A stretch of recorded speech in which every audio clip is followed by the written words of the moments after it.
What's up, guys? Welcome back to yet another video. Today, I just want to talk about the Callisto protocol update that actually kind of happened over the weekend. I couldn't make a video before that, but also quickly, there's in the description, there is a giveaway for this Friday, so please do join that. I want to keep saying that it's going to be done every Friday from now on, so just wanted to put that out there too. But yeah, the Callisto protocol has been updated with ray-traced reflections now, so you can see yourself in the mirror at the start of the game.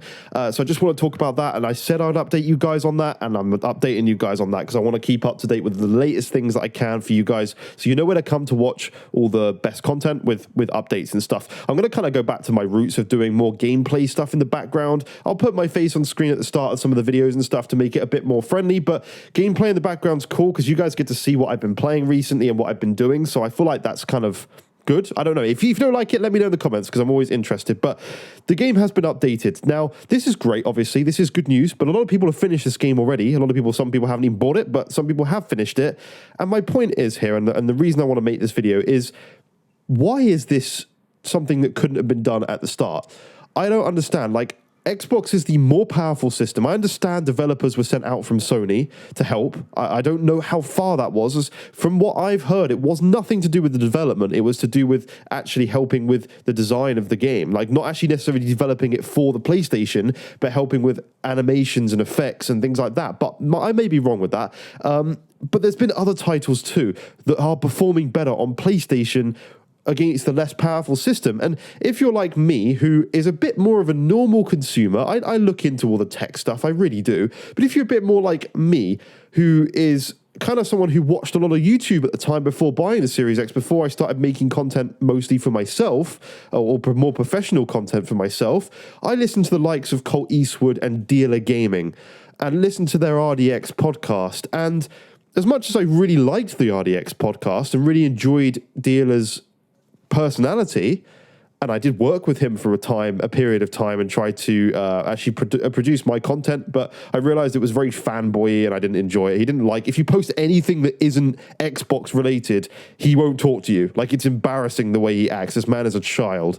But what I was going to say is that at the end of the day, those guys promoted so heavily, and so it influenced me so much in my choice of purchasing the Series X over the PlayStation. I know the Series X is more powerful, but the power gap that those guys talked about, they made it seem like you're running on a 3080 compared to a 2070. Like, it's not I'm saying they compared it to a 3080. I'm just saying on the scale of things, they made the gap between PS5 and the Series X look that much better. And of course, on my channel, around that time when I started promoting those systems and saying, like, the Series X is this much more powerful, it's this much better, because I thought those guys knew what they were talking about, and they act like they do, and they pretend they do. And I'm not going to say I know more than them, because I certainly don't, but they certainly promote things far more incorrectly than I do. Now, I've learned my lesson. You don't do things like that because you're influencing people's decisions, and then when those things release, you don't necessarily know what you're getting. Yes, the performance on paper is better on the Series X, but that doesn't mean that games are going to run better on the Series X. It is the more powerful system, but things don't always work like that. I've learned recently from studying this stuff that, in fact, sometimes higher clock speeds on higher frequencies make a huge amount more of a benefit to a game than the amount of actual CUs.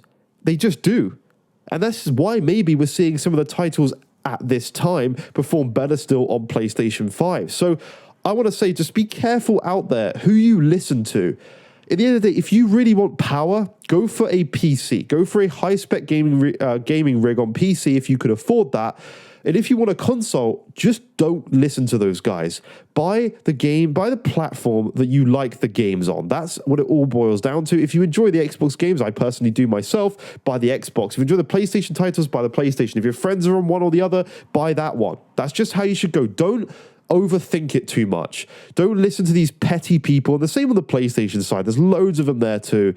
Don't listen to these petty people that really promote one platform over another. It's not a good way to go. It doesn't work. The way that those guys promised, they were promising ray tracing and very advanced ray tracing, and it does not do that. The next gen consoles, the ray tracing is barely noticeable. Like even in this Callisto protocol update, like yeah, there's a mirror there, but the actual overall game is not that different. If you play it on PC with maxed out ray tracing, you can actually tell the proper difference between a ray trace game and a not ray trace game. But just be careful who you guys listen to, because you do get misled a lot from those people. And those, in the end of the day, those are the guys that I looked up to and wanted my channel to be like.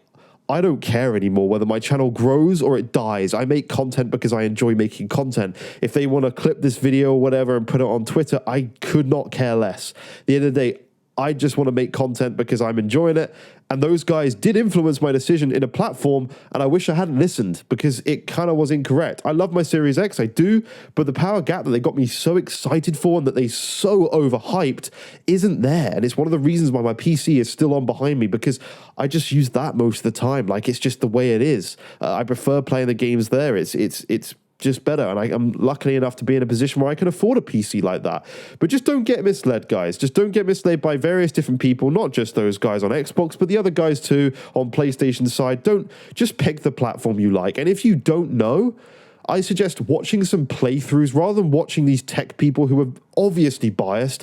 Yes, they do this whole route of, oh, but yeah, but I say negative thing about Xbox. Okay, great. But you also suck their dick every second saying how much better they are than PlayStation. So it's like, well, and sometimes you're just saying stuff that's just completely ridiculous.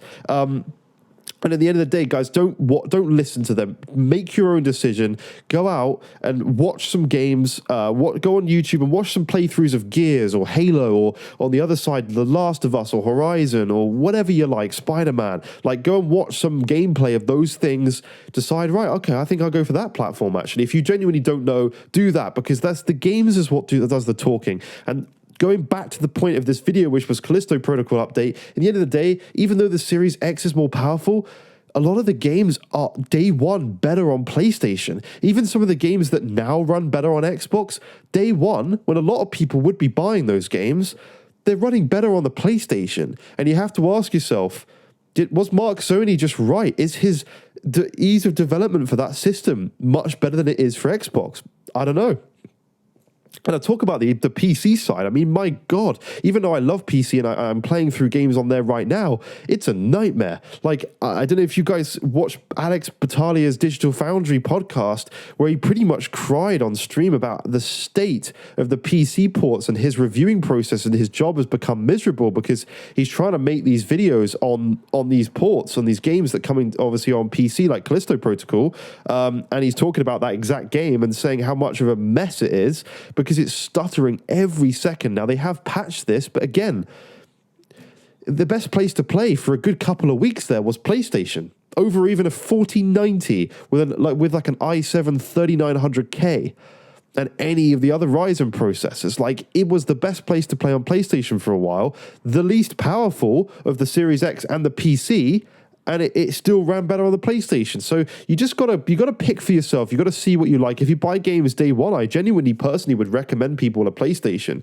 Obviously, go out and do your research yourself and look at the games and look at the people, your friends that are playing on whatever platform. But that's all I can say. I just wanted to bring that up in this video. But there has been updated for Series X. You now have some reflections, and the performance has been stabilized. That's the other thing. It didn't run very well at all, to be honest, at 30 FPS mode. The 60 FPS mode was better. 30 FPS mode was absolutely abysmal. But it's fixed now, so I guess 2 weeks after launch compared to PS5. But that's what you get. Man, it's getting really frustrating, the amount of games that aren't launching in workable states. But I don't know. It's very frustrating. Anyway, thanks for watching my video. Leave a like, subscribe, and I'll see you in the next one. Bye-bye for now.